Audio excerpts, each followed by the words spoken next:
Olá, internet, está começando o Voz da Terceira Terra, episódio 192, e hoje nós vamos falar sobre os jogos A2. Ai, que romântico. Eu fico me ouvindo fazendo esse tipo de piada besta no podcast há 5 anos, elas nunca melhoram.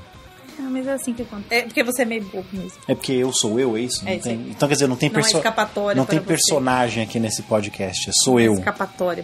Então eu sou o bobo. Isso aí. Bom, eu tô aqui com a Luciana. Cri, cri, cri. Eu tô aqui com a Luciana. Eu sou o Marcelo, vivo esquecendo de me apresentar. Eu sou a Luciana. E nós não somos o Estilinho, nós somos o Vozes da Terceira Terra.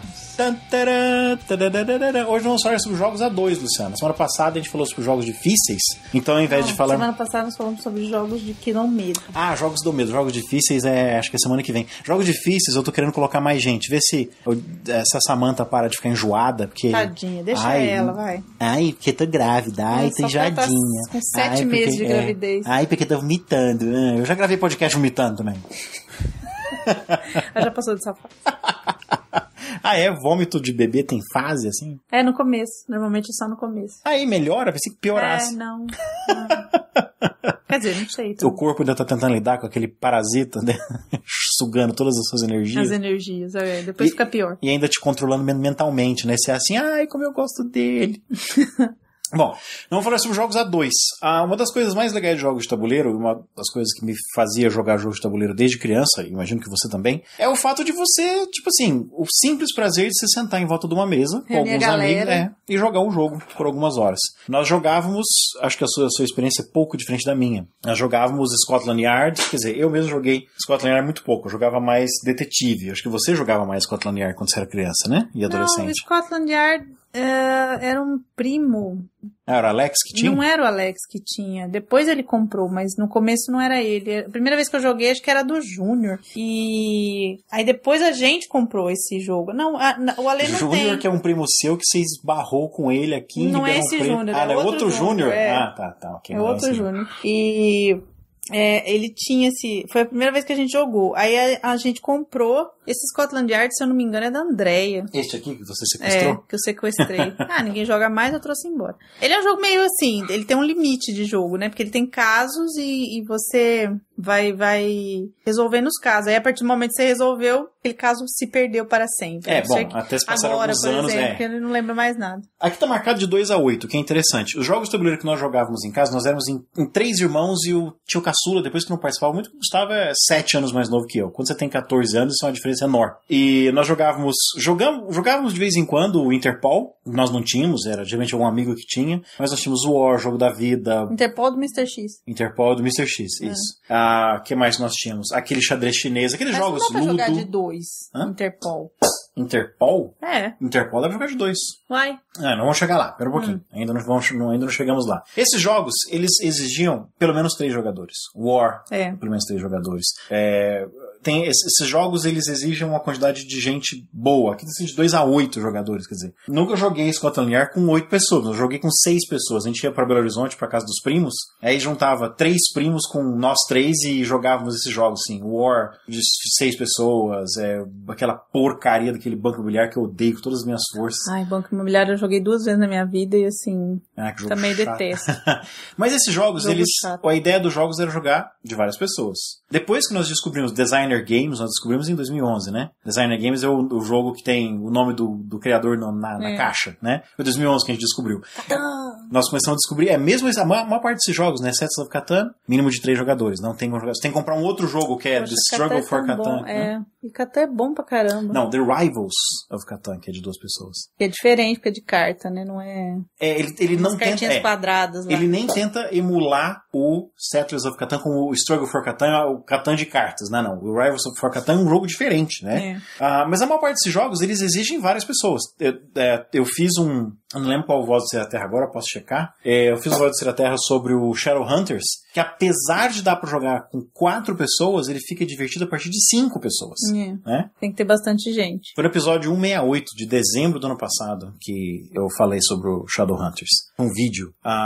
Então, esse tipo de jogo, ele requer muita gente. E realmente é divertido porque tem muita gente. Só que tem jogos tradicionais e jogos modernos que eles são só para 2 pessoas. Xadrez, por exemplo, é prioritariamente para 2 pessoas. Né? Poker, você não consegue jogar com 2 pessoas. Tem que jogar com 3 ou 4. Xadrez chinês também tem que ter, acho que... Não dá pra jogar 2 pessoas. Gamão. Né? Gamão é um jogo para 2 pessoas. Esses jogos mais tradicionais, né? Damas é um jogo para 2 pessoas. Aquele jogo do Arthur lá, que é os tigres versus ovelhas. Como é que chama aquele jogo? Um jogo tibetano lá dele.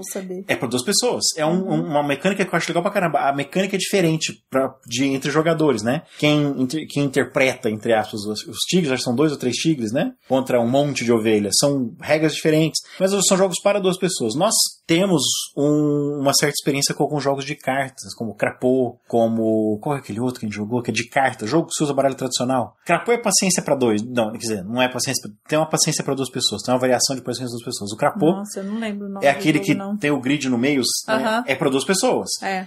E nós temos alguns jogos de designer, com os designer games, são para 2 pessoas. Agora, antes de nós falarmos desses jogos, eu quero saber de você o seguinte. A experiência de jogar jogo de tabuleiro com 2 pessoas é diferente de jogar em grupo? É. Em que sentido, assim? Você acha que perde alguma coisa? Ganha-se alguma coisa? Perde na quantidade de gente, na interação com as pessoas mesmo. Eu acho que você tem uma mesa cheia de gente jogando e você tem tempo pra pensar na sua jogada, com mais gente jogando, né? O jogo a 2 é mais rápido, assim. Você tem que...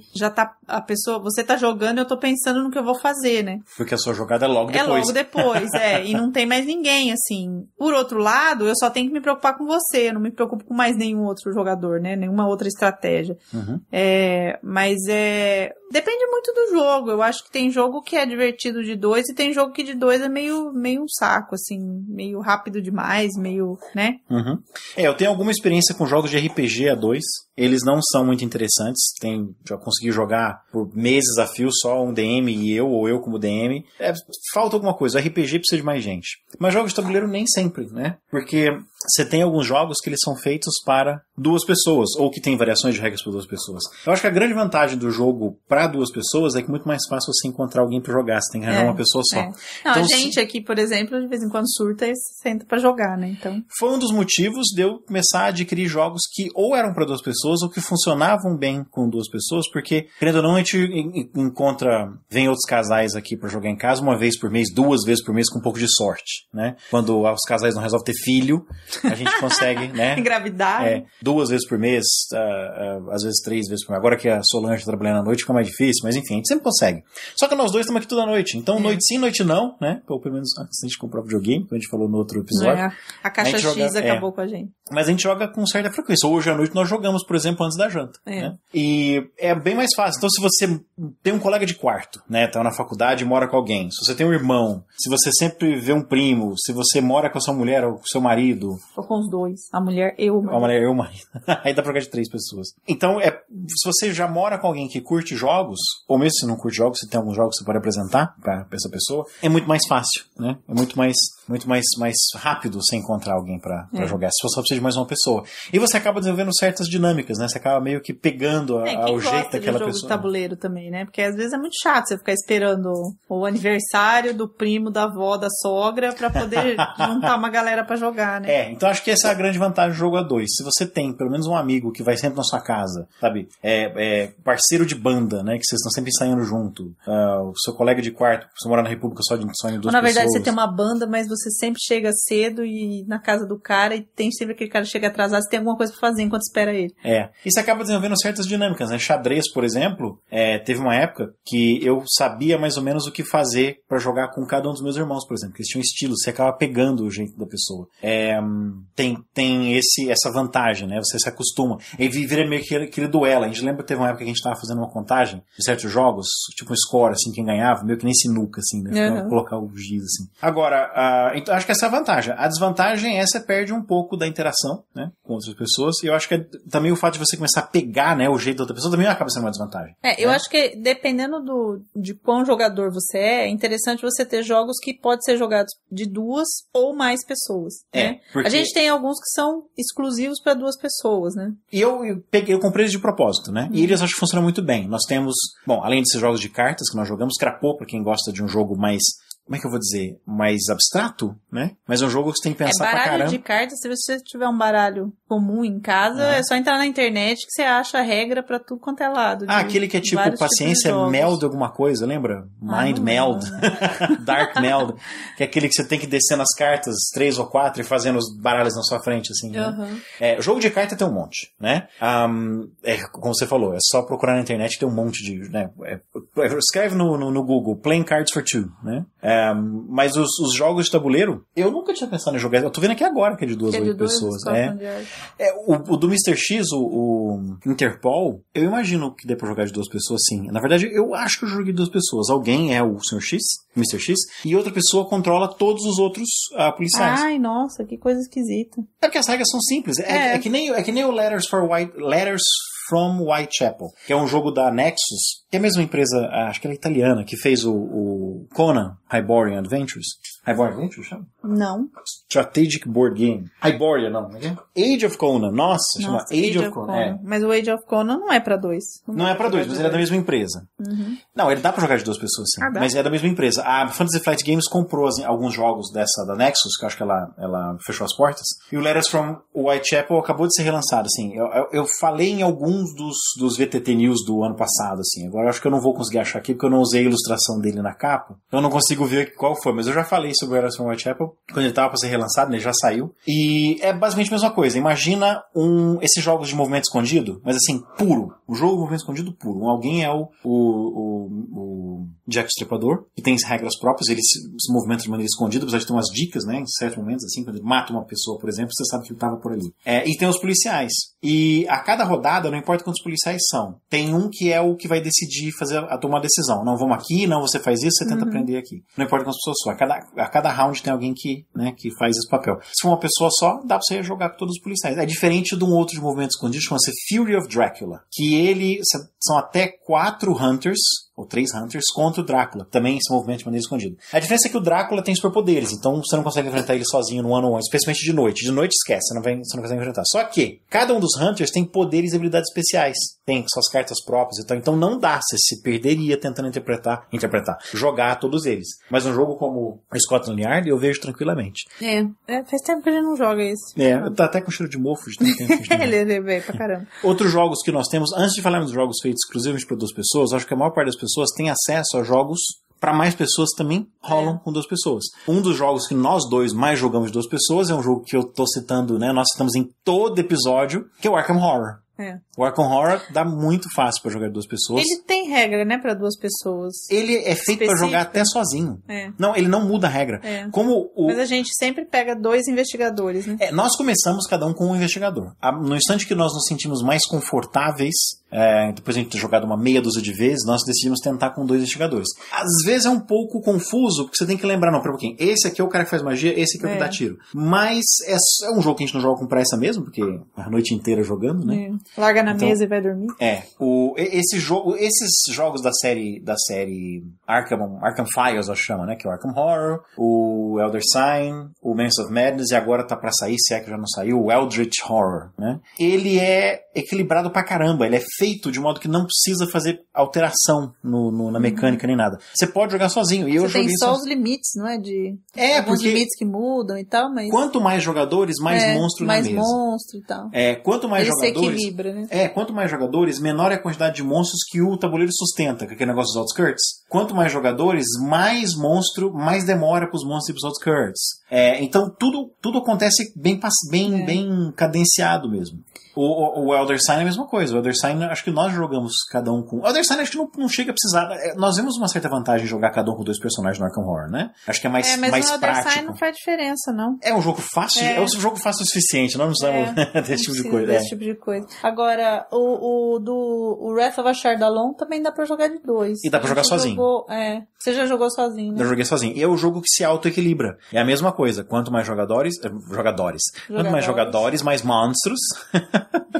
Quanto mais jogadores, mais monstros. Quanto mais jogadores, mais mais armadilhas. Eu acho que assim, tem algumas coisas que ficam mais mortíferas. Por exemplo, tem uma carta lá. Como é que chama a carta do Wrath of Shadowrun? Que é o evento, né?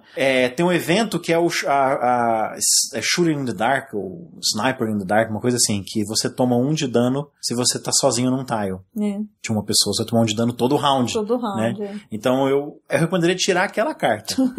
né? Tirando isso, a quantidade de Healing Surges é a mesma. A quantidade de monstros que vai aparecer diminui consideravelmente. Até a quantidade de tiles, lembra a quantidade de tiles quando você, por exemplo, tá jogando uma daquelas que é Covil. Você revela o Covil, e aí cada jogador coloca um monstro. Tem um jogador só, tem um monstro só. Um monstro só, E claro que é um jogo fácil o suficiente a ponto de você conseguir controlar 2 personagens. Nós jogamos de 2 pessoas controlando 4 personagens. O que a gente acho que mais jogou foi Star Trek, né?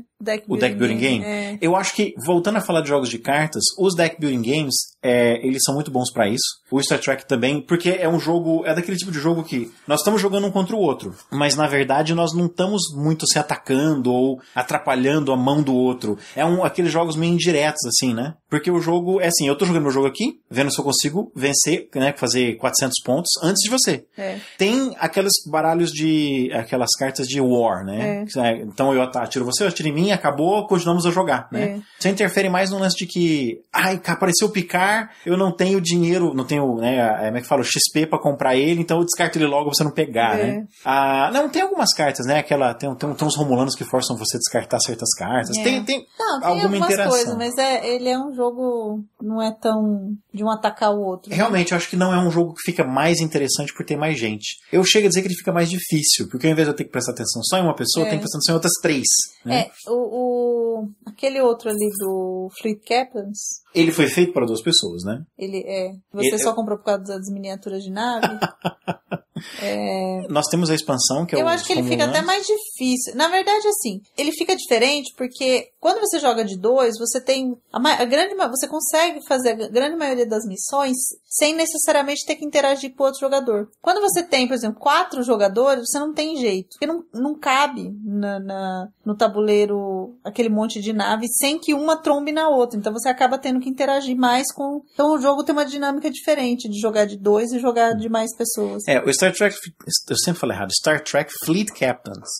Star Trek Fleet Captains. Eu acho que eu não citei ele ainda. Eu acho que eu não citei ele ainda no podcast. Ele é um jogo que assusta, porque a caixa é enorme, né? Gigante, cheia de miniatura. Mas ele foi feito, dá pra ver pelas regras, que ele foi feito pensando em 2 pessoas. E no final tem tipo um apêndice, como jogar com 4 pessoas, né? Agora que nós temos a expansão do Império Romulano, dá pra jogar com 3 pessoas. Ele vem com as regras pra 3 pessoas. E alternativamente com 6 pessoas. Mas você vê que as regras têm que dar aquela adaptada. Tem umas coisas... Basicamente no final, assim, como jogar com 4 pessoas? Mude isto, né?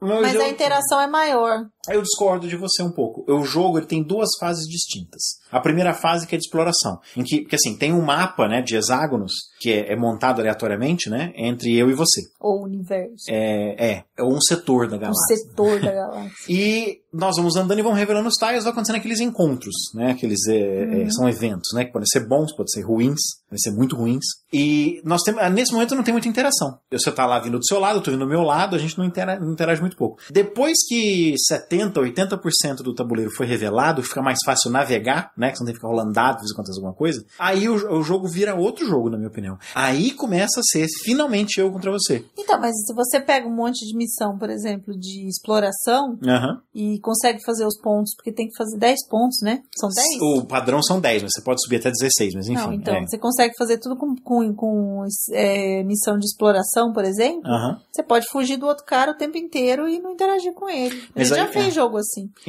Porque já aconteceu porque as cartas são sorteadas. Então tem nave da Federação, tem 3 tipos de missões. Tem missão de intriga. É intriga que chama amarela? É espionagem, né? Espionagem. Diplomacia. Não, espionagem, que aí tem lá, tem diplomacia, tem intriga. Aí tem a carta verde, que é ciência, a carta vermelha, que é combate. E os romulanos acrescentam a carta azul, que é outra coisa que eu não lembro o que é agora. Mas enfim. Então pode ser missão de combate, missão de ciência, missão de influência. Influência que chama. Influência. Influência.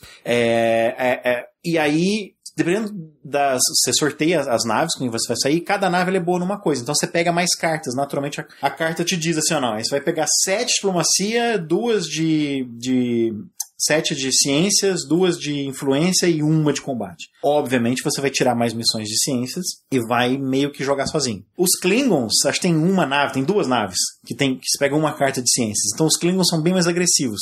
Então se calha, como já aconteceu com a gente, da Federação puxar só carta de ciência e influência e os Klingons saem com aquelas 2 naves que são científicas, realmente fica um jogo que é eu fazendo meu negócio aqui e você fazendo seu negócio aí. Pra ver quem chega primeiro nos 10 pontos. Eu acho que aquele jogo que nós jogamos que foi Klingons contra Romulanos, aquele foi um pega pra capar, né? Foi só... Nossa, quanta nave destruída naquele jogo. Porque 2 raças agressivas pra caramba. Então, mas é um jogo... É um estilo que eu acho legal. Um jogo que não influencia muito, assim, a minha jogada com a sua. Eu adoro esses jogos em que eu vivo te sacaneando, mas também gosto desse jogo. Agora, Magic the Gathering, por exemplo, que é um jogo de colecionar, por isso que eu não gosto, não tenho. Que é de jogo que você não compra, não gasta centenas de reais todo mês comprando cartas, você fica pra trás e não consegue ganhar um jogo, sabe? Eles têm uns decks fechados. São, acho que, Duel Masters, eu não lembro. Os ouvintes que estiveram vendo isso aqui, se souberem que eu tô falando besteira, corrijam-me nos comentários. É um deck fechado que você compra, então ele não é deck building game. Você vai comprando as cartas e montando. Você já montou o seu baralho antes, põe ele do seu lado com o jeito que você quer. Eu quero só um baralho rápido só de criaturas, por exemplo. E você monta e você vai sacando. Já fomos na casa do Alexandre uma vez ou outra, e ele tava lá jogando com alguém antes, né? Alguém que chegou antes, assim. Você vai descendo as cartas, atacando uns aos outros. Você tem os seus pontos de vida, tem que atacar você põe suas criaturas, lança magia e tal. É um jogo feito para 2 pessoas. Ele não é pra jogar. Acho que agora tem regras pra 3 ou 4 pessoas, mas quando eu jogava nos anos 90 não tinha, era um jogo de 2 pessoas. E eu ia pra casa do Aloysio, por exemplo, lá em Franca, e ele tinha tanto baralho que ele já tinha montado mais ou menos uns decks prontos. Eu pegava um deck e jogava, não precisava ter carta. Depois eu acabei comprando. É um ótimo jogo para 2 pessoas, um jogo rápido, que tem partida que dura 15 minutos, especialmente agora que tem essas regras de combate, de draft, não sei o que. Dá pra jogar legal. Nós temos aquele X-Men do filme lá, que é um jogo colecionável que teve uma temporada só, né? Que tem um monte de carta aí. Mas acho que ele é meio bobinho, né? Mas é um jogo de cartas e feito por 2 pessoas. Um jogo que eu lembro que a gente jogava muito em casa era o jogo da vida. De 2 pessoas? Porque ele não tem necessariamente limite, né? Quer dizer, ele tem limite da quantidade de carrinho que vem junto, que eu nem sei se são 5 ou 6. Mas você consegue jogar de 2, porque é uma corridinha, né? Eu acho que eu joguei de 2 pessoas algumas vezes. Parece um jogo tão solitário, com pouca gente. Mas é o mesmo tipo de jogo. Você joga sozinho. Você joga sozinho, né? É uma corridinha que você vai andando, não tem interação com o outro. Você rola o dado lá, a roleta, né? O meu tinha roleta. Não sei se o moderno tem roleta ou tem... Mas acho que ainda é, ainda é roleta. Uma roletinha. Não sei. Nunca tinha pensado nisso. Mas nós estamos falando de jogos que dão certo, foram feitos para 2 pessoas. Esse Martinique que nós temos, que é um outro jogo de 20 minutos. É um tabuleirinho quadrado, em que você vai colocando seus piratas e cavando, né? Pra ver se encontra o tesouro. Carcassonne. Carcassonne, o jogo chega a ser diferente. Aí eu quero chegar, então. Nós temos jogos pra mais de 2 pessoas, obviamente. 5, 6 pessoas. Mas que quando a gente joga de 2 pessoas, o jogo é diferente. O Carcassonne não chega a mudar as regras. Não tem mudança de regra. Não. A diferença é que a gente faz uma partida em 25 minutos, né? Cheguei a cronometrar. A gente tá tão acostumado... Ele é muito rápido. Ele é muito rápido. E aquele negócio, você já se acostumou com o meu jogo. Você sabe que eu sou agressivo. Você é roubão. Você fica roubando minhas cidades. Então você tá até acostumado a se defender contra isso, né? Exatamente. E é um jogo que ele muda quando a gente joga com várias pessoas. Porque, de repente, eu tenho que ficar prestando atenção em um monte de gente. Tipo assim, nossa, o cara colocou um fazendeiro aqui, eu não tinha reparado nisso, e agora? E cada um vai ter um estilo, né? Então é meio difícil você cercar tudo que todo mundo tá pensando, né? Mas nós temos um jogo que as regras mudam para 2 pessoas. Que é eu nunca sei falar, é Puerto Rico. É um jogo em inglês com nome espanhol e eu falo português. Então, Puerto Rico. Sei lá, Porto Rico. É um jogo de worker placement, né? Um jogo típico europeu. E apesar de que tem uma coisa muito legal que ele não tem assim, eu atacando você ou roubando pecinhas suas, mas tem aquele lance de que quem pega o papel tem certas vantagens, né? Então às vezes é vantajoso pra mim não pegar certo papel, porque ele vai ser, né? No papel no estilo de role, né? De prospector, governador, o que mais tem? Tem o lavrador, né? Você escolhe. Você tem que prestar muita atenção pra eu não fazer uma coisa que beneficia mais o outro jogador do que eu, né? Mas é um jogo... Mas ele é gente já jogou com mais gente? Já, jogamos com o Gustavo e a Jaqueline algumas vezes. Tanto é que nós confundimos as regras porque a gente jogou mais vezes de 2 pessoas. Ele muda. Tanto é que as regras para 2 pessoas serão depois, são regras oficiais, né, pelo criador do jogo, e você tem que modificar certas coisas, você tem que tirar certas peças. O negócio do papel não é assim, eu pego uma, depois você pega uma. Não, eu pego 3, depois você pega 3, né? É um pouco diferente. O jogo, ele é mais rápido, ele é mais ágil de 2 pessoas. Ele foi feito para ele não ficar chato de 2 pessoas. Daí de 3 pessoas ele acaba sendo mais metódico. Ele é bem legal. Acho que eu gostei mais de jogar de 2, mas a gente jogou mais de 2 do que de... A gente jogou uma vez só com 4 pessoas. Uma vez só com 4 pessoas? Não, então a próxima vez que a gente nunca conseguiu jogar com outras pessoas esse jogo. Porque ele é um jogo mais complexo, ele não é um jogo iniciante, assim, né? Quem, tipo assim, nunca jogou jogo tabuleiro, não sabe o que é isso e tudo mais. É difícil você chegar com Puerto Rico e falar assim, vem cá que eu vou te mostrar um joguinho. Tem que começar com Carcassonne e com Catan, exatamente. Aquele da ilha. O Forbidden Island. Island. E também é um jogo que dá certo com 2. Dá, e sem modificação de regras, o jogo não fica mais fácil ou mais difícil por ser de 2 pessoas, né? Agora... O Dungeon Lords é um outro jogo, que as regras mudam. Nossa, eu ia falar dele exatamente agora. O Dungeon Lords é um jogo que dá pra... Também é um jogo mais complicadinho que no Puerto Rico, assim, mas acho até mais complicado. Ele é muito mais complicado. Olha, nós ainda não estamos usando as regras completas. Ele tem combate, ele tem você colocar trabalhadores pra fazer as coisas, você tem que administrar seus recursos. Administração de recursos, worker placement. É um jogo estratégico, você tem que tomar cuidado pra você atrair os aventureiros certos pra sua dungeon. Ele é um jogo que tem de tudo. E ele é complicado pra caramba. Tanto é que o manual tem 3 níveis de jogo, né? A versão... Outro jogo que a gente não conseguiu jogar com outras pessoas ainda, né? Porque nós ainda não temos amigos. Ninguém tem o nosso nível de jogabilidade. Olha, a gente tá treinando o Zé Marcelo e a Samantha, né? Mas eu acho que o Elias Solange não vem quando enxerga. Então, acho que o Elias Solange e a Shirley... Mas é um jogo pra 4 pessoas, né? Não daria pra jogar com...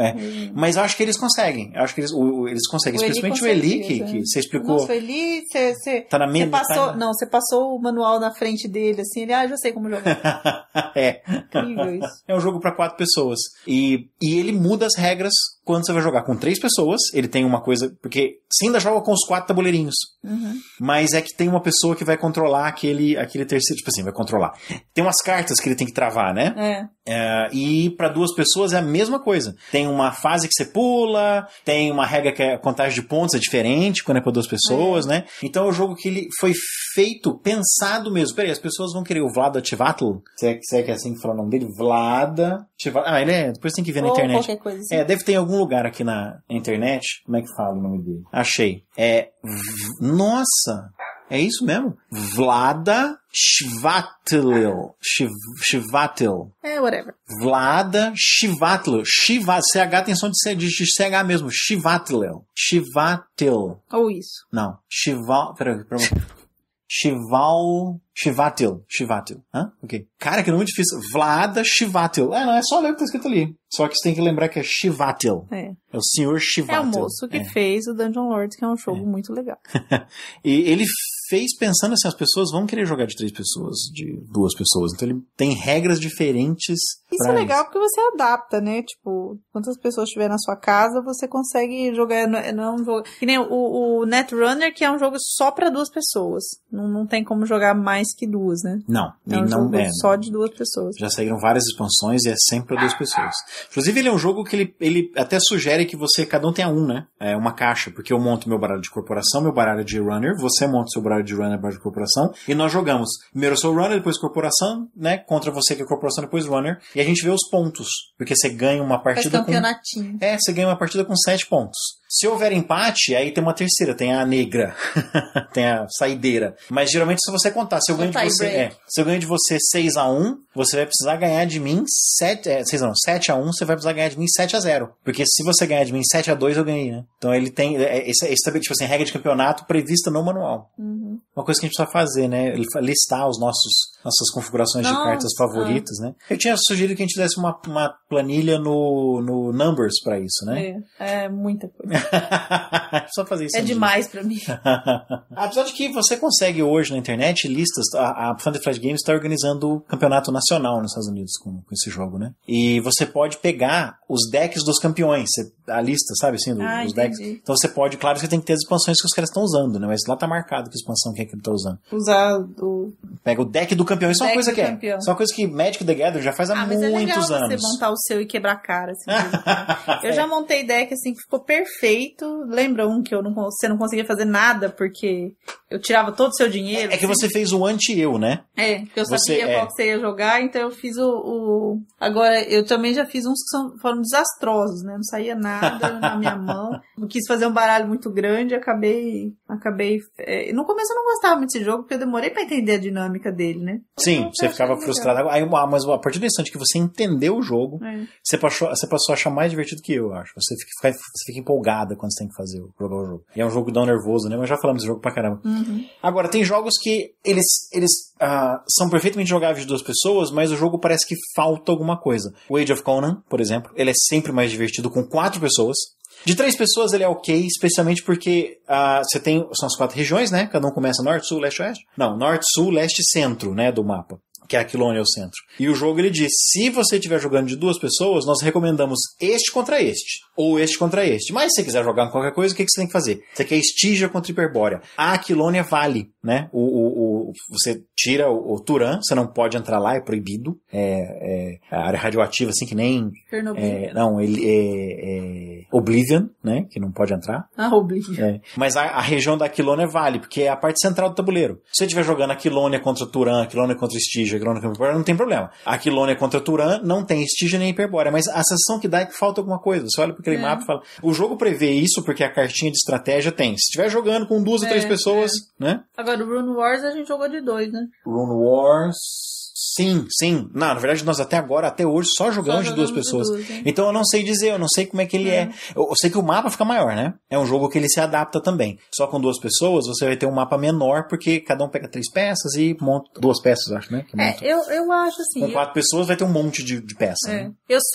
Eu recomendo, assim, pra quem gosta de jogo de tabuleiro, ter alguns jogos pra jogar de 2, porque tem alguns que são muito divertidos, que nem o Netrunner, por exemplo, que é um jogo divertido. Hoje eu digo que ele é divertido, não gostava dele antes, mas ele é bem divertido e isso só serve pra 2. Mas assim, se você tem aí um companheiro de jogo, vamos dizer assim, mais próximo, né, um irmão, uma irmã, um marido, filho, enfim, ter jogos que possam ser expansíveis, né, de 2 a tantos jogadores, porque aí você pode, de repente, se tiver mais gente em casa e tal, apresentar, porque eu me divirto, sempre me diverti com jogo de tabuleiro, assim, a gente jogava desde pequeno, eu sempre, enfim, Scotland Yard é nosso, da época da minha infância, o Master, né, que não... Nossa, você viu as perguntas do Master agora, cara, não dá mais. Quem foi o cartel, o próprio jogo da vida. O jogo da vida eu não trouxe porque o meu sobrinho ainda joga muito, ele adora aquele jogo. Eu não dou conta mais de jogar, sabia? Eu não acho ele é bem bobinho, mas assim, é um jogo que eu me diverti muito quando era criança, assim, com ele. Aquele jogo da vida de cartas é legal. E de cartas é legal, né? E aqueles jogos que nem você falou, que vinha 5 jogos em um, então tinha damas, tinha Ludo. Aquilo lá, eu acho aquilo legal até hoje, assim. Especialmente pra você jogar com criança, você não vai jogar Glory to Rome. Não falamos de Glory to Rome, nós fizemos a gravação do episódio de hoje, porque nós jogamos Glory to Rome antes da gravação, porque nós nunca tínhamos jogado de 2 pessoas, a gente estava super preocupado, porque a gente sempre jogou Glory to Rome com 4 pessoas, com 5 pessoas, com 6 pessoas, acho que até 5 no máximo, né? E a gente nunca tinha jogado de 2 pessoas, é um jogo que funciona perfeitamente bem, né? Ele é mais divertido com mais gente, né? Você tem que ficar prestando atenção num monte de gente. Mas ele funciona bem com 2 mesmo. Então, acho que a lição que nós tiramos disso nosso acervo aqui é tremendamente limitado. Então, mas a ideia é usar nossos comentários como exemplo. Os ouvintes usarem nossos comentários como exemplo. Ver que tem jogo só para 2 pessoas, tem jogo que funciona perfeitamente bem com 2 pessoas, e tem jogo que o próprio jogo traz adaptações para jogar 2 pessoas, e tem jogos que são legais, mas não funcionam muito bem, né? Como o Nightfall. Teoricamente dá pra jogar um deck building game que teoricamente dá pra jogar de 2 pessoas. Mas ele fica meio besta, porque eu sempre vou atacar você. E você sempre vai me atacar. Enquanto que com 3 pessoas você já divide as suas forças. Eu não posso atacar aquele cara com tudo agora, porque eu vou ficar sem Minion e a pessoa que é do meu lado vai me atacar, né? Então ele perde. Então acho que é uma coisa legal de se observar quando você for adquirir seu jogo. Você vai jogar mais vezes só com o seu cônjuge, só com o seu irmão, só com o seu colega de quarto, né? Então, só com o seu filho. Tem gente que tá ouvindo o podcast. Mesmo porque, por exemplo, que nem a gente tem Catan, né? Catan é um jogo divertidíssimo. E a gente não consegue jogar. A gente quase não joga. Porque só consegue jogar se tem mais gente em casa. Então, a ideia é essa. Vai ter jogo que vai funcionar muito bem. Vai ter jogo que vai dar pro gasto. E vai ter jogo que não vai funcionar muito bem, apesar de na caixa ter escrito para 2 a 5 jogadores, né? E a gente faz umas regras da casa, às vezes, também, pra deixar o jogo mais divertido, né? Não pode isso, não pode aquilo, enfim. Tô tentando me lembrar de alguma agora neste momento. Nós somos meio nazistas Nós dois, nazistas da sopa. Nazistas da sopa, assim. Nós somos eco-chatos no manual, né? Tipo, vamos seguir a regra do manual. A gente não faz muita regra da casa, assim, né? Eu tô tentando lembrar alguma que a gente... fez uma que foi um dado. Que jogo foi que eram 2 D6 e a gente pegou um D12? Ah, não, a gente tá jogando errado. É o Batu. Era um D6. E a gente, por algum motivo, a gente tava jogando... Catan que eu sugeri, da gente fazer isso pra deixar o jogo um pouco mais aleatório. Mudar o equilíbrio dos números. Mas nós ainda não testamos essa regra. Não testamos, porque Catan... Eu tenho uma versão natural... A gente não consegue jogar Catan, se alguém quiser jogar Catan com a gente. Eu tenho uma versão natural a mudar regras. Porque assim, você tem um designer e uma equipe que ficaram pensando nesse jogo, fazendo playtest por meses, às vezes anos. E eu vou modificar alguma coisa, com certeza eu mexo aqui e vai quebrar na outra ponta. Com certeza. A gente vai... Essa história do Catan, porque ele tem um equilíbrio, uns números que são mais prováveis de sair, né? E você quer justamente desequilibrar isso? Eu falei assim, vamos fazer o negócio ficar mais aleatório ainda e ver o que dá. Mas a gente não conseguiu jogar ainda. Ainda não, pelo menos. Então vamos para as notícias. A única coisa que eu quero falar neste episódio sobre notícias é uma lista, saiu a lista das vendas de verão no site CV2. Anteontem eu cobri as propriedades dos super-heróis Por Trás da Máscara. Ontem o Escudo do Mestre cobriu os top 5 aqui de RPGs, né? Eles fizeram um episódio inteiro só sobre isso. E uma coisa que é interessante que eu cobria no ano passado e parei de cobrir. Então acho que legal, já que saiu, né? Eu quero dar uma olhada aqui. A lista dos jogos mais bem vendidos aqui de colecionáveis, de carta, ou, né, tipo assim, card building, ou dice building, como aquele Warriors, por exemplo, que é dice building game, sabe? É um deck building game, só que com dados. Board games e miniaturas não colecionáveis. Miniaturas colecionáveis, tá aí uma coisa que nós não falamos, porque eu acho que nós não jogamos War Games, Miniature War Games. Eu não gosto muito, né? Mas eles são feitos para 2 pessoas, né? Pelo menos aquele dos robozinhos lá. Pois é, tem 4 ou 5 gavetas aí lotadas de robozinho gigante, né? De Mech Wars. Eu não consigo jogar porque não tem ninguém que se interessa. Miniature War Games, eles são bem limitados mesmo. O Ale gostou, né? Ele gostou da ideia, mas não tivemos tempo de jogar ainda. Eu achei que vocês tinham jogado. Ainda não. Mas é o tipo de jogo que é nicho dentro de uma coisa que já é nicho, que é designer games, né? É difícil encontrar. Eu jogava com o Lucas. Nós jogávamos, né, o meu Mech War, e ele tinha como é que chama aquele da Segunda Guerra, que é da Wizard, gente? Axis and Allies. E eu não precisava me preocupar com nada, não precisava ter nenhuma peça, porque ele tinha tanto, e ele montava batalhas, por exemplo, vamos jogar então a batalha de Dunkirk. Nossa. Você tem 10 rounds, né, até chegar os meus reforços, sabe aquelas coisas? Vamos fazer a batalha da tomada dessa do Rio Sena, uma coisa assim. Então, ele criava, ele simulava, me dava lá, você quer ser os russos ou os alemães, sabe? E aí tinha umas regras, assim, você tem que segurar essa cidade por 6 rounds, uma coisa assim, sabe? Ou então, no 4º round vem reforços pra mim, sabe aquelas coisas? Uhum. E a gente jogava, é um jogo super simples, é um jogo para 2 pessoas, apesar de que ele adaptou, ele criou regras pra jogar com 3 pessoas, porque tem algumas batalhas históricas, você tem aliados russos e alemães, por exemplo, né? Mas é um jogo, Miniature War Games é bem de nicho mesmo. Falando em Miniature War Games, os jogos colecionáveis aqui do top 10 aqui do ICV2, né, que é isso aqui em número de vendas, né, em valores, né, quanto é que lucrou, quanto é que rendeu esse jogo para as empresas. Em primeiro lugar, sem surpresa alguma, Magic the Gathering, The Wizards of the Coast. Em segundo lugar, sem surpresa alguma, o Yu-Gi-Oh! Cadê o Pokémon? O Pokémon caiu para 4º. Yu-Gi-Oh! Da Konami em segundo. Aí o Marvel e o DC HeroClix da WizKids, que o HeroClix é a mesma tecnologia do Star Trek Deck Building Game, não, do Fleet Captains, né? E do Mech Warrior, que é do WizKids também, que é o Clix. Daquele cliquinho. Daquele cliquinho na base. Em quarto lugar, o Collectible Card Game do Pokémon, da Pokémon USA. Sabia que tinha uma empresa de Pokémon? Star Trek Tactics HeroClix. Star Trek Tactics HeroClix, que são aquelas miniaturas que eu quero comprar para substituir do Fleet Captains, que são as mesmas miniaturas, com a mesma base, eu tenho que trocar o papel dentro, só que elas são coloridas. Mais na vida. A Card Fight tá em quinto, em sexto lugar Star Trek Tactics, é tudo colecionável isso aqui, né? Você vai comprando e vai montando. O Kaijudo, da Wizards of the Coast, eu não conheço. World of Warcraft, The Card Game, da Cryptozoic. O Star Trek HeroClix, interessante, Star Trek HeroClix Tactics tá em sexto e o Star Trek HeroClix tá em nono, eu não sei a diferença entre eles. E Weiss Schwartz, da Bushiroad, nunca ouvi falar. Interessante que ainda não está aqui aquele de Star Wars, de miniaturas, que... de quem que é aquele jogo, gente? É da Fantasy Flight Games? Não é da Fantasy Flight Games. Aquele que o Will Wheaton jogou, não? Exatamente, que jogou com o Seth Green. Uma reguinha e tal. Exatamente. Aquele jogo, acho que por ser muito novo, ele não tá aqui, mas eu sei que ele tá vendendo bem. Mas ele deve ser muito novo, sei lá. Agora, Mass Channel Collectible Games. Mass Channel. Aí é a mesma coisa, Magic, Pokémon, Yu-Gi-Oh!, World of Warcraft, Kaijudo. E depois Collectible Games Overall, Magic, Yu-Gi-Oh!, Pokémon.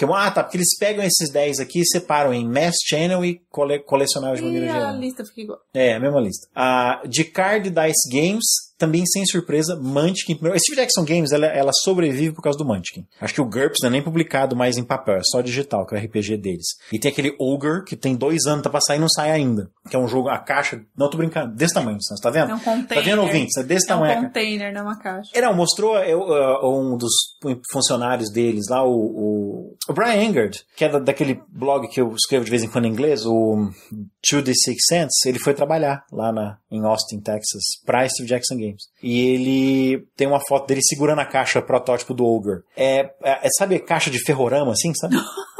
É daquele tamanho. Mas não sai o jogo. Tipo, tem 2 anos que tá financiado, o jogo não sai. É que é tão cara a caixa que só fizeram o protótipo. E Munchkin tá em primeiro, que é a menina dos olhos do Steve Jackson. Depois Marvel Legendary, da Upper Deck, que o Vitor falou mal 2 dias atrás no episódio do Por Trás da Mara. Esse episódio não saiu. Eu tô citando ele aqui, ele não saiu. Ele vai sair amanhã.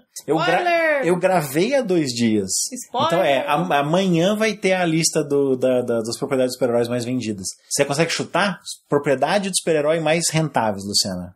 Sabe quem que é o número 1, assim? Propriedade? Deve ser a casa do Homem de Ferro. Não, com certeza é o Wayne Tower. Né? Em terceiro lugar, Luciana, Android Netrunner, da Fantasy Flight Games. Que não é esse que a gente tem. É esse que nós temos. Esse é o Netrunner. Android. É Android. Tá. É porque assim, tinha um jogo nos anos 90 chamado Netrunner, que era do mesmo criador do Magic. É que o Android tá escondido ali. Porque a Fantasy Flight Games, ela tem 3 jogos no universo Android. Tem o Android, que era aqueles jogos que levam 6 horas pra acabar, que é um jogo meio de investigação e tal. O Jack Nicholson falou bem... Jack Nicholson não. O Scott Nicholson falou bem dele, mas falou mal, assim, tipo, tem esse problema que me enche o saco. Eu gostei do comentário dele, assim, o jogo parece bem legal, mas tem uns problemas. E tem o Netrunner, que se passa nesse universo, eles adquiriram licença da Wizards, mas o Richard Garfield é creditado até hoje, na caixa, e eles o colocaram no universo Android, e tem aquele Infiltration, que é um jogo que eu tô enrolando pra comprar, e um dia eu compro. Não compro porque é um jogo para no mínimo 3 pessoas. Não compro porque eu te proibi de comprar jogo. Não, Não tem mais onde enfiar jogo. Tem sim, eu arranjo lugar.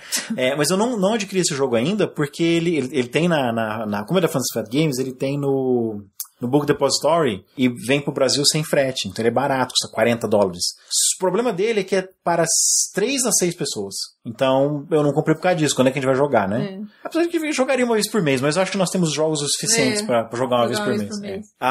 Em quarto lugar, Quarters, que é de Dice Building Game. Em quinto lugar, Seven Wonders, da Asmodee. Seven Wonders, esse eu não conheço. Smash Up da AEG, que é aquele que você pega 2 baralhos. Eu vou ser ninjas robôs. Ou então você bruxos alienígenas, né? Você mistura os baralhos e tem que quebrar as bases, né? Jogando os pontos lá dos caras. Bang, da 20 Games, eu não conheço Bang. Dominion, do Rio Grande Games. Dominion é o jogo, né? A gente viu no Going Cardboard, no documentário, o jogo que inventou o conceito de deck building, né? Então, nós temos que agradecer a eles, ao Dominion, pelo Star Trek Deck Building Game. A DC Deck Building Game, da Cryptozoic. E o Star Wars LCG. Star Wars LCG tá aqui. Star Wars Living Card Game. Living Card Game é o que a Fantasy Flight fez com o Netrunner. As cartas respiram. Não. É porque é um jogo que está sempre vivo, entendeu? Ele nunca vai morrer. Ele não é colecionável aleatório, você tem que comprar o draft na banca e fala, já tenho tudo isso? Não, você compra o deck fechado sabendo o que vem lá. Então você não precisa comprar vários, você compra um só. É um conceito da Fantasy Flight Games para, ao mesmo tempo, continuar te vendendo, mas não te dá essa passada de perna que esses joguinhos de cartas colecionáveis fazem gastar milhares de reais em cartas que você vai ter 3 vezes, né? Você precisa de uma. Nem figurinha da Copa. Nem figurinha da Copa. A top 10 de board games, Luciana. Em primeiro lugar, Ticket to Ride, também não é uma surpresa aqui, da Days of Wonder. Esse jogo é fantástico. É jogo de trem. É um jogo de trem, é. Settlers of Catan em segundo. Olha, como assim? Pandemic em terceiro lugar, da Z-Man Games. Interessante que Settlers of Catan, da Mayfair Games, porque aqui é o mercado americano, né? Pandemic, da Z-Man Games. Pandemic é uma versão mais complexa do Forbidden Island. É o mesmo jogo, acho que do mesmo designer, só que o Forbidden Island é mais bobinho, mais pra criança. O Pandemic é mais difícil. É aquele tipo de jogo que nós gostamos, que é o jogo que te odeia, né? O tabuleiro quer te ver morto. Né? King of Tokyo, da Yellow. King of Tokyo, que é aquele dos Kaiju, né? Small World, Days of Wonder. Small World, nós nunca jogamos Small World. Não sei nem que jogo é esse. É um tabuleiro de fantasia. Sabe esse Age of Gods aqui, que a gente jogou uma vez só? É um tabuleiro daquele, só que você controla, não tem os deuses, você controla as raças. Tá.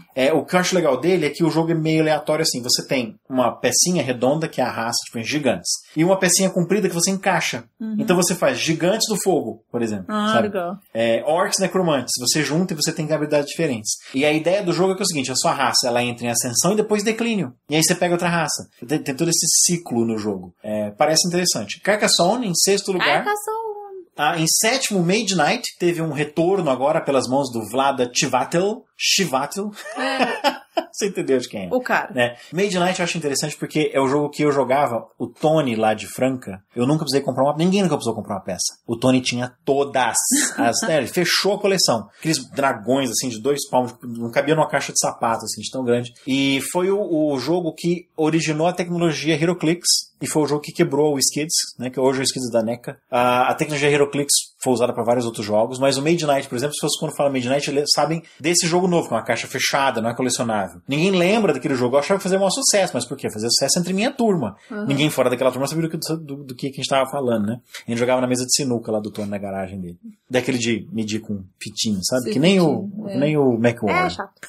Descent, da Fantasy Flight Games. Descent eu ainda quero ter em 8º lugar, eu ainda quero ter esse jogo. É aquele jogo assim, Dungeons and Dragons, sem você precisar ler 600 páginas de livro de RPG, sabe? Você pega é uma versão moderna e, obviamente, mais bem feita, mais bem cuidada, porque é Fantasy Flight Games, do HeroQuest. Imagina o HeroQuest? Tem lá um Zargon, né? Tem um DM, assim. Só que ele tem que seguir regras muito específicas. Não é que nem RPG que eu invento o que eu quiser. O Master, sei lá, o GM, o Lord da Dungeon, não sei como é que chama, o Descent, que se passa no universo do Rune... Se passa no universo do Rune Wars. Se passa no universo do Rune Wars. Ele tem o DM, é que nem o Masters of Madness. O DM lá, ele tem uma quantidade de recursos que ele pode usar. Sim. Não é infinito que nem um RPG. E as regras então são bem concisas. E você consegue jogar com pessoas que gostam do jogo de tabuleiro, mas que não gostam de RPG. Porque tá tudo que você pode fazer tá na cartinha do seu personagem. É que nem o Retro Shardalon. Né? Nós ainda vamos ter. Mas é aqueles jogos que a caixa tem 1,20 m, custa $90, sabe? Sei lá, um dia. Agrícola, em 9º lugar, é um dos grandes clássicos de Eurogames, né? Um dos euros mais puros. Típico jogo, eu tô jogando meu jogo, você tá jogando seu jogo, no final a gente vê quem ganha, né? E Arkham Horror em 10º lugar da Fantasy Flight Games. Não precisa falar mais nada desse filme. Esse jogo a gente já encheu o saco. Todo mundo já encheu o saco. Ninguém mais quer jogar esse jogo, tanto que a gente fala. Todo episódio. Então esse é o top 10 das vendas no verão americano.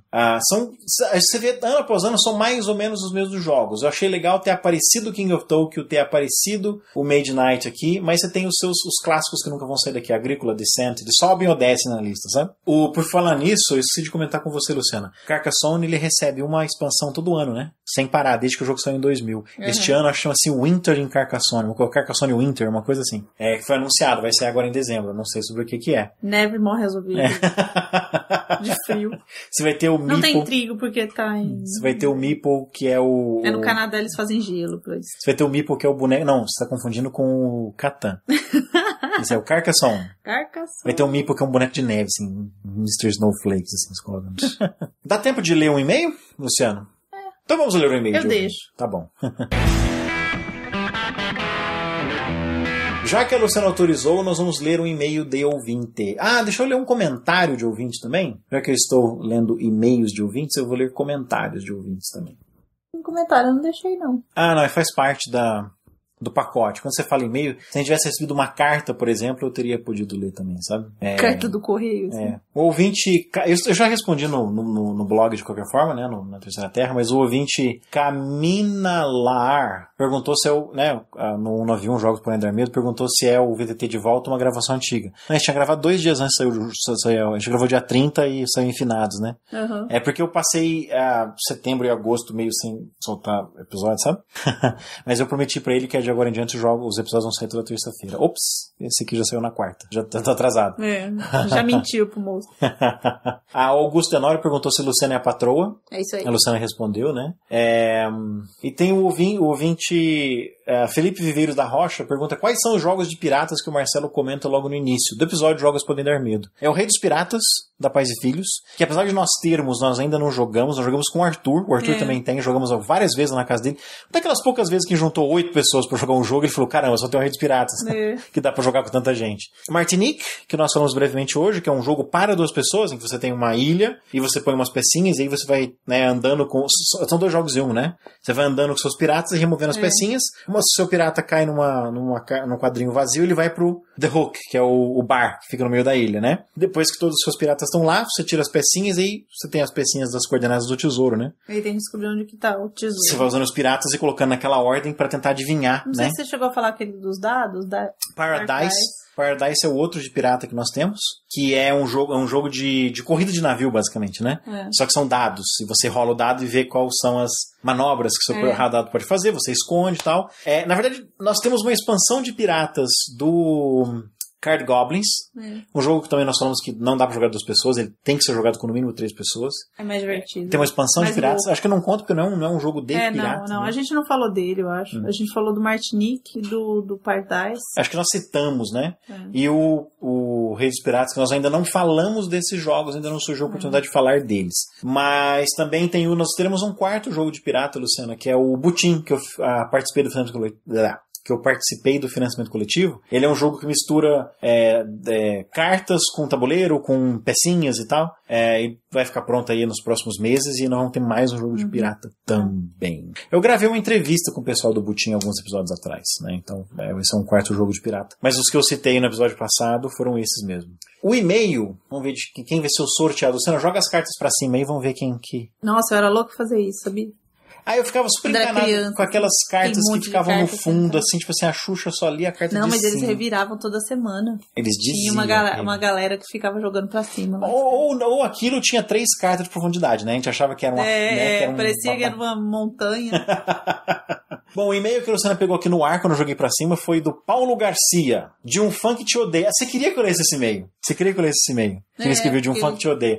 Vou ler você dessa vez. Ele disse que você é chato. Leia, Luciana. Saudações, Marcelo. Ouço todos os podcasts da Terceira Terra, quase sem exceções, e eles supriram uma boa parte da minha ânsia por consumir conteúdo sobre RPG. Sendo tudo isso responsabilidade sua, venho agradecer e parabenizar pelo resultado do trabalho e de deixar qualquer um orgulhoso. O título do e-mail se deve ao fato de eu rivalizar fortemente com algumas de suas opiniões e mais ainda pelo seu desprezo ao mercado nacional.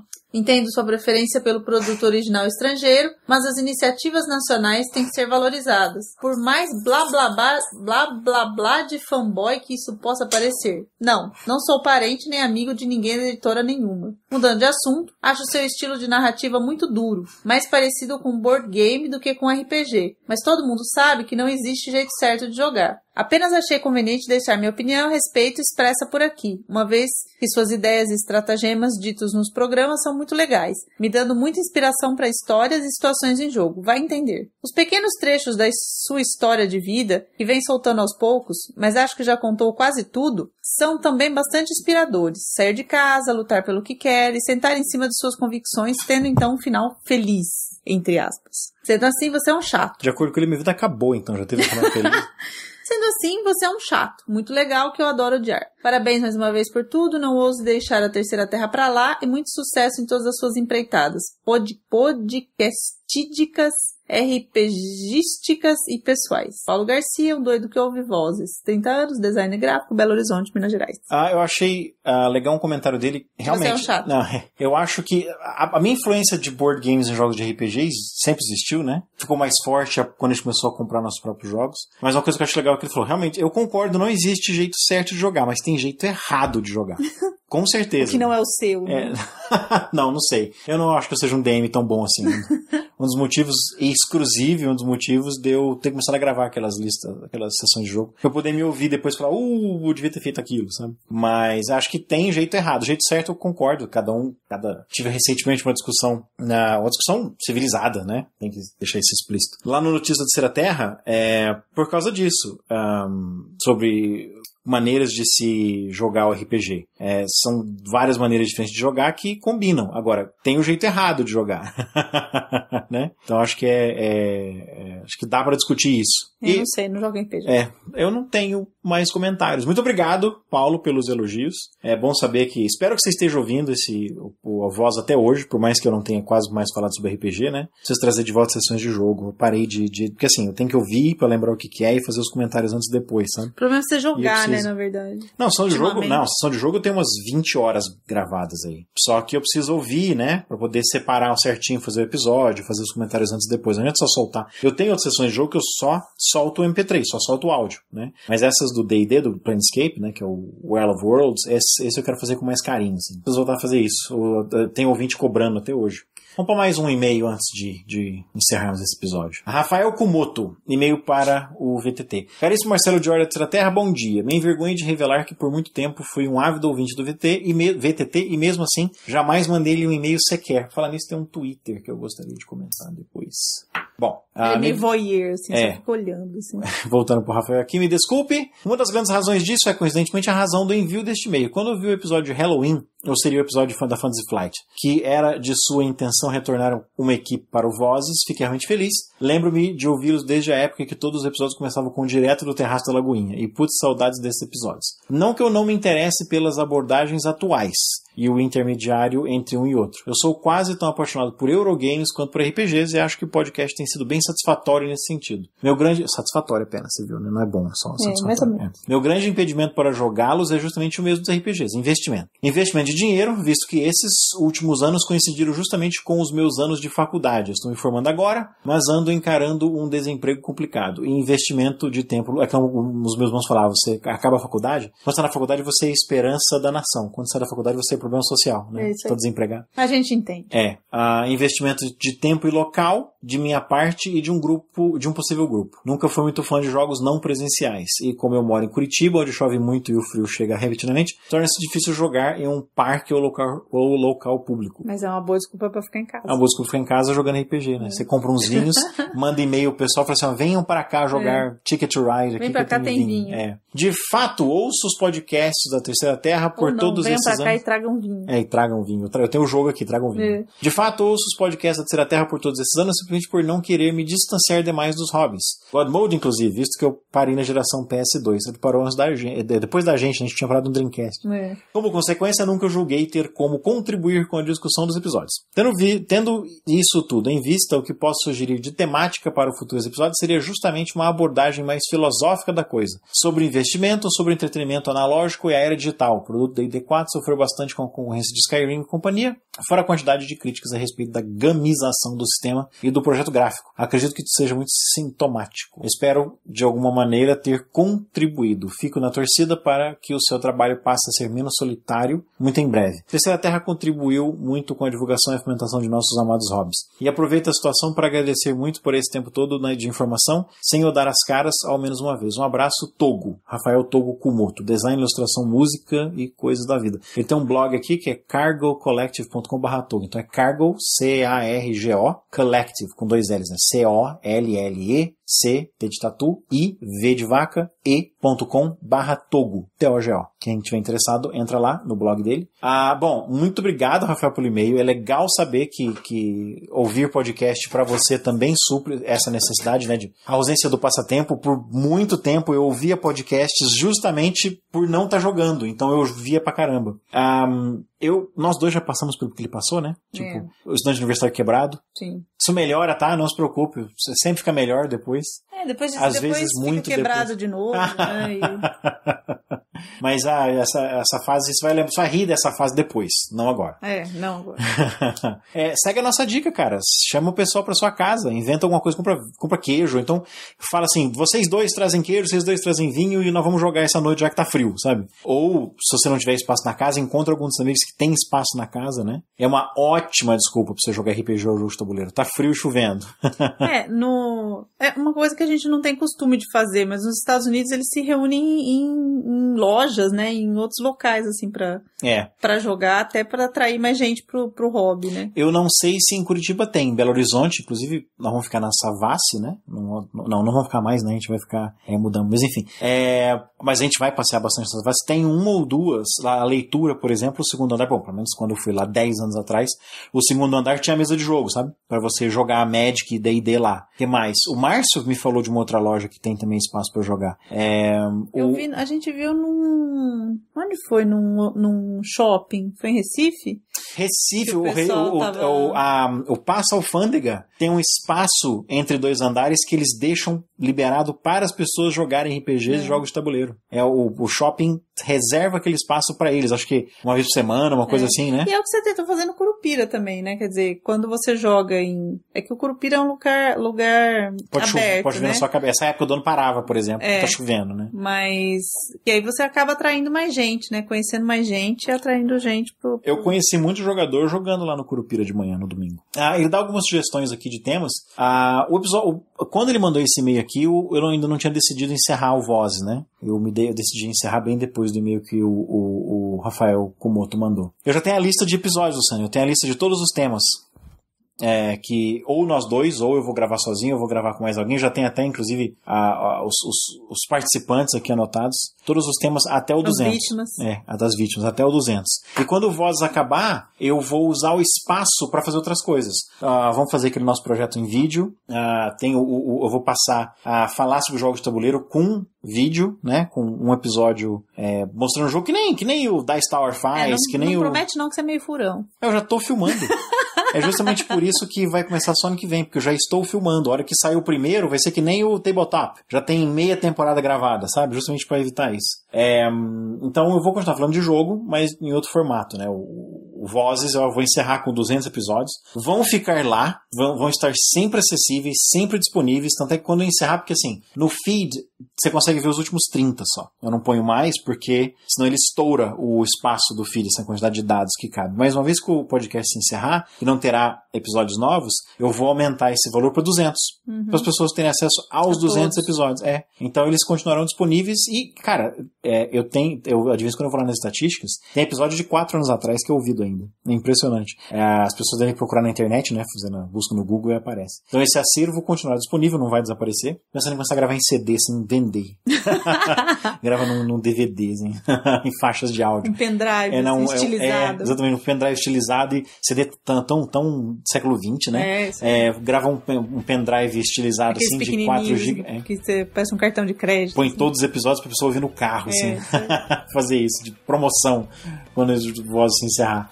Beleza, nós ainda temos alguns e-mails pra comentar, mas esses vão ficar para os próximos episódios. Muito obrigado, Rafael, muito obrigado, Paulo, pelos elogios, pelas críticas, pelas sugestões e por terem escrevido não, né? Por terem escrito pra gente. Eu esqueci de comentar o Twitter aqui, caramba, tô quase encerrando aqui, esqueci de comentar o Twitter. O Rangel Sardinha me disse que eu tinha perguntado, será que tem alguém que ainda escuta desde o primeiro episódio, né? Rangel Sardinha falou que sim, tem ouvintes da época do Rodolfo ainda, já ouvi todos desde o primeiro. É uma pena acabar, mas entendo do seu lado. Quer dizer, nós temos ouvintes antigos, sim. Os nossos ouvintes, tem ouvintes que só estão me ouvindo há 5 anos. Fiéis, não antigos, não fala assim do moço. É verdade, né? Se bem que ele usa como ilustração no Twitter o Comic Book Guy dos Simpsons, né?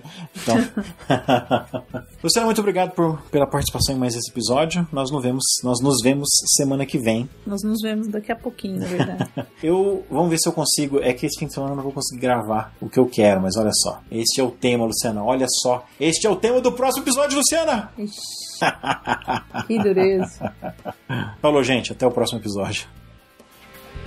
Você acabou de ouvir o Vozes da Terceira Terra. Nossa trilha sonora de abertura e encerramento são cortesia do músico Marcus Klein. Show notes, e-mail e outras formas de contato estão em www.terceiraterra.com. A Terceira Terra é patrocinada em parte pelos sites Amazon, Book Depository e Noble Knight. Faça sua próxima compra nessas lojas através de um de nossos banners. Também temos botões de doação em nosso site, cujos valores vão diretamente para nosso servidor. E você pode nos ajudar de graça também, divulgando nossos podcasts para amigos, parentes e colegas. Terceira Terra e Vozes da Terceira Terra são uma criação de Marcelo Duarte Ferrari. Licença Creative Commons de atribuição e compartilhamento pela mesma licença, versão 3.0 internacional.